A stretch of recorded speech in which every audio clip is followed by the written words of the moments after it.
Cheers,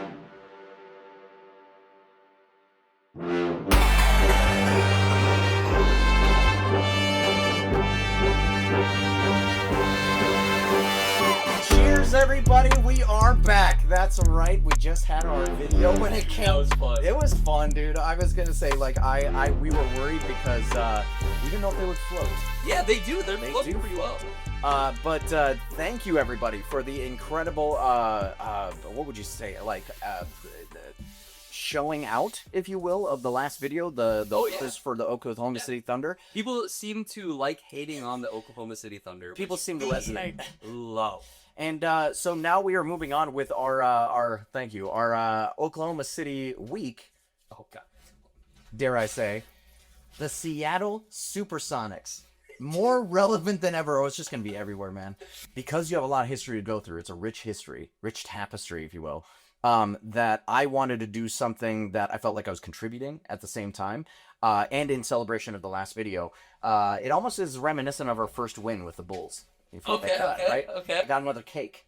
Because, one, how happy can we be to have one of the best teams that we could pull in the Seattle SuperSonics? Because honestly, part of the celebration that I wanted to, the reason why I wanted to celebrate was the fact that, like, it's so cool that we're going to get the Seattle SuperSonics back and that they're going to dissolve the whole team of OKC. And so, like, the fact that, like, that's how that's going to work is just incredible news. So I wanted to celebrate that. I don't think you're correct there. What do you mean? Can you imagine, though, if Seattle did steal the team back from OKC somehow? That would be hilarious. No. They're buying out their contracts and then just... Yeah, that's exactly how that works, Brian. Okay. Way to make it weird. So what I'm gonna do is I thought I'm gonna decorate this and as much as like close as I can to like Seattle SuperSonics. That doesn't look very Seattle SuperSonics. Yeah, I mean honestly I had to do it in a pinch, so it was like I just found one that had a white canvas and then I was like I'll just mess with that. So I got some icing. I'm very excited. I'm gonna go through this as fast as possible, so it just looks like that. So I'm gonna be back here decorating this for us at the end of the show. And meanwhile he's gonna be giving you that history and we'll see. I'm not a great artist, so my stick people look crooked now. So it's just kind of how it is, you know? Okay. Sir?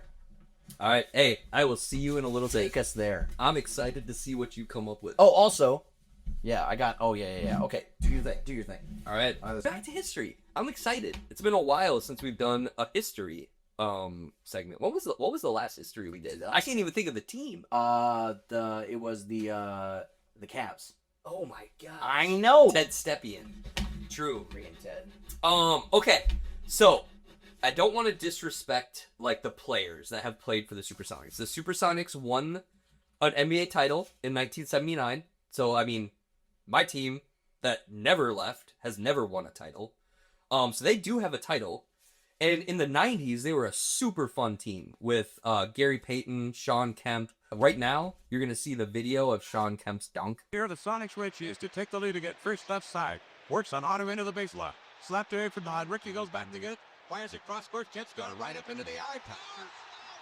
One of the coolest dunks in NBA history. And then they had depth left strength. So those were like the three like biggest guys in their kind of 90s stretch that was really good. They made the Western Conference Finals one time. They made the NBA Finals in 1996, where they ran into another other than... I'm Michael Jordan. Just like every team in the 90s ran into. I swear, every history we've done, it's been like, yeah, they were good in the 90s, but ran into the Bulls. Stop it. Get some help. We're starting with Howard Schultz, the Starbuck. We got visual representation, kind of. Oh, we've got so much cream on there. That. Okay, well, we had a Starbucks cup. He's good. Good. But so Howard Schultz, the CEO of Starbucks, buys the Seattle SuperSonics. They were in kind of a time of like their team was kind of falling apart. He got in an argument with Gary Payton actually, and Gary Payton called him a con. I'll actually have that video on here too, where Gary Payton called him a con man. Howard is a con man to me. Really? You know, he's a con man. Okay. He gonna tell you what he want to tell you and things like that. People didn't understand that a lot of other people were owning the team too. And I think what he did wrong was he tried to run an organization of a basketball like a coffee like a coffee business. It doesn't work that way. At all. But they got in an argument, and Howard Schultz traded Gary Payton, so that kind of ended that team's run. Now, the biggest thing that he had to deal with was they needed a new stadium, no matter what. At the time, the arena in Seattle, I think KeyBank Arena, I should know that name, but it was 368,000 square feet, and the NBA average was 750,000 square feet. So they weren't even at half of what the NBA average for an arena was. So they couldn't make money. I mean, teams make money off people buying tickets, but they couldn't sell enough tickets to make any money. David Stern essentially told them, like, make a new arena or we're going to have to look at moving the team. So Howard Schultz came in. He had the idea of doing an expansion of the arena for $220 million with public funding. The city of Seattle had just paid for both the Mariners and the Seahawks stadiums, like within the past, 4 years. So the city was not wanting to do anything for $220 million. So they voted that down. Howard Schultz then had the team for, I think he had it for 8 years total, something like that. Could never get the funding that he was looking for and was just losing money every year, so that he was out. He still in 8 years made $150 million on the team. So it was, at the time, that was nuts. So he was trying to find somebody to buy the team. He found Clay Bennett, who was an Oklahoma City businessman. Now, in the deal, he has supposedly had to have told Clay Bennett that he has to try to do everything he can to keep the team in Seattle. Which, with the Timberwolves, sorry, not to go back to the Timberwolves again. Sorry, not sorry. Yeah, sorry. But the Timberwolves had a thing in there, too, that Glenn Taylor did, where they had to keep the team in Minnesota. But it was like in the contract, they had to do it. I don't know if it was in the Seattle contract or not. So Clay Bennett comes in and says, oh, also, Clay Bennett is our public enemy number one in this episode for multiple reasons. Mm-hmm. He's the shiesty bastard. I'm not going to be able to fit him on this. You can't fit Clay Bennett on there? No, I Wait, can't. Don't worry about it. I honestly don't know what that is. I'm working on it. Okay, so Clay Bennett comes in, and his proposal, the way that he is going to get to keep the team in Seattle, after they already said a year prior they said no to the $220 million for Howard Schultz, Clay Bennett's idea was to move the stadium 20 miles away from Seattle, and he wanted to build a whole new stadium for $500 million, all public funded. Good luck with that. Yeah, so really it was did he really try his hardest to keep the team in Seattle, or did he propose something that he knew was not going to go through? There was a last-ditch effort made by the city of Seattle to keep the team there. There's 2 years left on the contract for the stadium, and they couldn't move till those 2 years are up. So Clay Bennett was trying to buy himself out of it, but the mayor filed an injunction to make them have to stay for the next 2 years, hoping that maybe then something can change, right? But the original deal was for $40 million to buy out the contract. As soon as Clay Bennett came back and was like, well, we'll give you 75, the mayor was like, done. So he gave up on that real quick as soon as there was, $35 million more for the city. It wasn't really that much of a fight. Howard Schultz also tried to come back and say that, he had breached the contract because he wasn't keeping it in Seattle. Just nothing. So the team moves to OKC. Now, through all this time, there's a guy, between when they left to go to OKC and then getting the team back, there's Chris Hansen. Does that name ring a bell for you, Brian? Oh, well, now thinking about OKC in their young age. Okay, go back. Get back. Not that Chris Hansen. Different Chris Hansen. Why'd you bring the six-pack, Chad? There is no Jared. There's no Jared? Okay. Next section. The Kings in 2012 were horrible. This is one of the crazy things about this whole situation. The Kings were in a bad situation in 2012.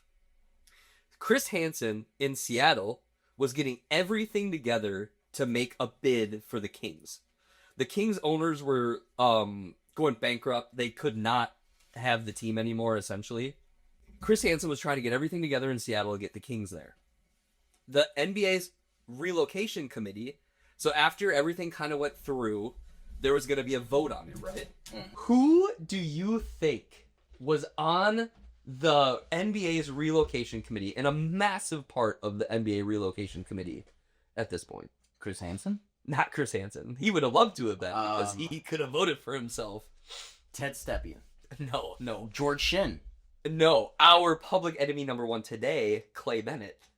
The guy that stole the Seattle SuperSonics and brought them to OKC is now one of the people that's in charge of saying whether the Kings can move to Seattle.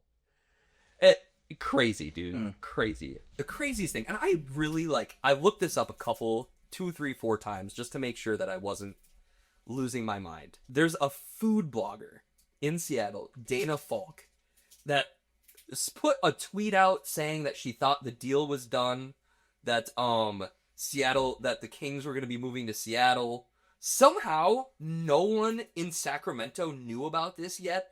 So when she tweeted that, it alerted the mayor of Sacramento, Kevin Johnson, who used to be an NBA player, essentially alerted the city that this was happening. So if this food blogger had never tweeted out this thing, the city of Sacramento never would have known that the team was even thinking about moving, which is crazy. Yeah. What do Look, keep going! on over here? I'm struggling! I said I'm not good! I just look over, you got Keep going. green everywhere. Keep Wow. going. Okay. There was a lot of... David Stern also was really... He came out afterwards. He said that at the time that he was not trying to get the Kings to stay, but he also was trying to have teams not move anymore, which for Seattle, that sucked because they were the last one to just get their team stolen from them. But they were trying to get away from that. But after the fact, David Stern has come out and said that he was on the Kings' side and he was lobbying for the Kings. Dude, Seattle has gotten a bad rap in all of this. They could have kept their team originally by just agreeing to the $220 million that Howard Schultz was trying to get them to do, but they didn't. So it was kind of on the city a little bit that they lost their team. Chris Hansen the entire time was the one kind of fighting, and up until 2017, 18, he was still fighting really hard. But a guy, Tim Lewicki, came in. He was like the CEO, or he was a big in the Seattle Seahawks. He came in, the city, I don't know logistics of everything, but the city could only have one proposal at a time, and Chris Hansen had this proposal for a while.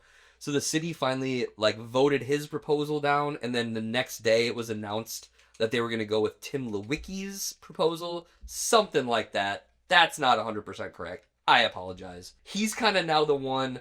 The biggest thing they did is they got an arena proposed, and what Chris Hansen didn't want to do is Chris Hansen didn't want to make an arena and then have somebody else in there. He just wanted it to be the SuperSonics. But what Tim Lewicki did is he got with the NHL, and he was willing to do something and then have the NHL, the Seattle Kraken, are now a team, and they play at that same arena. So he got this team to come in and take over the arena. I don't like how many weird sucky sounds I got so much on my hands right now. This is not going as cleanly as I maybe have hoped. But no, so he came in, he did what Chris Hansen didn't want to do, and he let a hockey team be in the stadium. And now, so it's him and a group of people are probably, they're going to be a big player, because he owns the building that they're going to use. But he's going to be a big player and one of the people to put a bid in on the team. So yeah, that's kind of the history. Are you sure you don't got more? No, not really. Oh, God.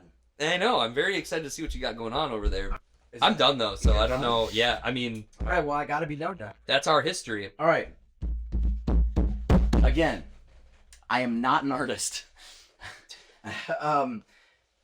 Dare I say, though, probably one of the best things I've ever done. So... When it comes to making cakes, or just in general in my life. experience, Colin, of decorating cakes, it was probably one of the best cakes I've ever decorated. I've not decorated many cakes. I don't even know what you have going on here. I've got the Seattle SuperSonics, man. This thing's beautiful. This thing's beautiful. All right. Are you eating it? Are you? Hold on. Okay, explain to us. Okay. What you have So going here's on. the cake I got. So just to explain, it does say, if I remember correct, SuperSonics right there. Where's the yellow? So I had got a glow stick down there. I actually I didn't have yellow. I didn't know how to mix colors to make yellow. Yellow's a I know it's a you primary can't color. mix I know, that's what I'm saying. That's my struggle. So I got the Space Needle right at the bottom right there. Yeah, but at the top, that's supposed to say OKC in a butt. And then I got the Space Needle curiously placed right in between the cheeks. Are you gonna eat that?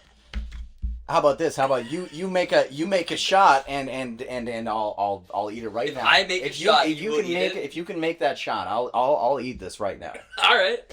Are you ready? Yeah, you're not gonna make it. Well, I made it. oh, you make it? Oh, sorry, I got ahead of myself. I love Seattle, dude. Well, anyway, that's gonna be it for us. I'm glad I didn't want any of that cake. The amount you were slurping on your fingers when you were making it, I don't want that at all. Well, thank you guys for joining us. We'll have our fan score episode coming up later this week. And, Hey, go SuperSonics. go SuperSonics.